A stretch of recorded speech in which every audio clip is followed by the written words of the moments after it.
ಏಯ್ Chetan, hi sir, ಹೇಗಿದ್ಯಾ? ನಾನು ಆರಾಮ ಸರ್. ನೀವ್ ಹೇಗಿದ್ದೀರಿ ಸರ್? ಓಕೆ ಇದ್ದೇನೆ. ನೀನೇನ್ ಕೆಲಸ ಮಾಡ್ತಾ ಇದ್ದೀನಿ? ಸರ್ ನಾನು ಬ್ಯಾಂಕ್ ಅಲ್ಲಿ ಮ್ಯಾನೇಜರ್ ಆಗಿ ವರ್ಕ್ ಮಾಡ್ತಾ ಇದ್ದೇನೆ ಸರ್. ಹೌದಾ? Yes sir. By the way, ಇದು ನನ್ನ ಹೆಂಡತಿ ಸರ್. ನಮಸ್ತೆ. ಇವರೇನ್ ಕೆಲಸ ಮಾಡ್ತಾ ಇದ್ದಾರೆ? ಹಾಗೆ ಹೇಳ್ಕೊಳ್ಳುವಂತ ಕೆಲಸ ಏನಿಲ್ಲ, ಅವಳು ಹೌಸ್ ವೈಫ್ ಅಷ್ಟೇ. ಅಂದ್ರೆ ಬೆಳಿಗ್ಗಿಂದ ಸಂಜೆ ತನಕ ಏನು ಕೆಲಸ ಮಾಡೋದು? ಬೆಳಿಗೊಂದು 5 ಗಂಟೆಗೆ ಹೇಳ್ತಾಳೆ.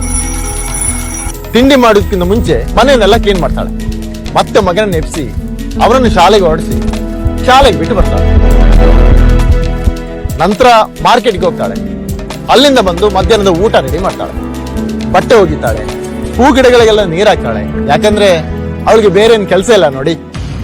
ಸಂಜೆ ನಮ್ಗೆ ಟೀ ತಿಂಡಿ ಕೊಟ್ಟು ರಾತ್ರಿಗೆ ಊಟ ರೆಡಿ ಮಾಡ್ತಾಳೆ. ಮಗನಿಗೆ ತಿನ್ನಿಸಿ ನಂಗೂ ಬಡಿಸ್ತಾಳೆ.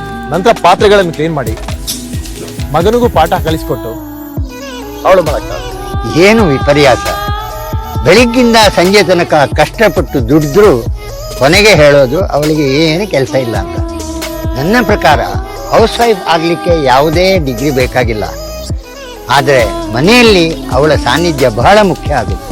ನಿಮ್ಗೆ ನೀವು ಹೌಸ್ ವೈಫ್ ಅನ್ಸುತ್ತಾ ಅಥವಾ ಕೆಲಸ ಮಾಡ್ತಾ ಇದ್ದೀರಿ ಅನ್ಸುತ್ತಾ? ನಾನು ಫುಲ್ ಟೈಮ್ ಕೆಲಸ ಮಾಡುವ ಹೌಸ್ ವೈಫ್. ನಾನು ಅಮ್ಮನಾಗಿದ್ದೀನಿ, ಹೆಂಡತಿಯಾಗಿದ್ದೀನಿ, ಮಗಳಾಗಿದ್ದೀನಿ, ಸೊಸೆಯಾಗಿದ್ದೀನಿ.